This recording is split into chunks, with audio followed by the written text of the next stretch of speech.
Is all you need, a 60cc saw and a sharp chain.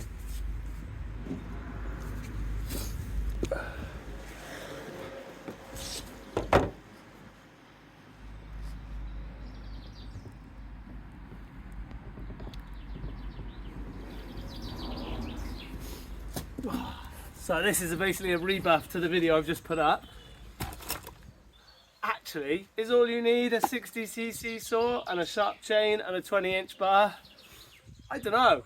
It seems to be like it's a thing now, isn't it? The stand up and buck with a long bar, which I like. But this is my little Husky 61 with a 66 top end and a Wolf Creek pop-up piston, an absolute ton of compression, and it's wicked. And actually, for little small bits like this, I mean, what's the biggest thing we've got here? About 10 inches, 8-10 inches. This is all you need, really, isn't it? A light little saw running around in and out of the wood pile.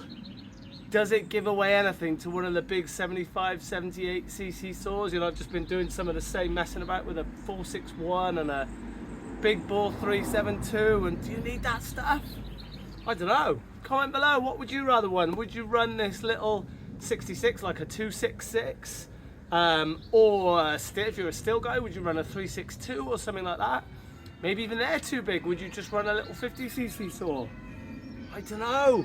Maybe I need to get a 50cc saw because I'm sort of over them at this point. But having said that, I've just got rid of a little 254, which I loved. Amazing little thing. So I don't know. I'm just sort of putting up these things as I think and as I chop some wood, and just interested in what you guys think. Let me know what you think, and yeah, see you on the next little video. Cheers.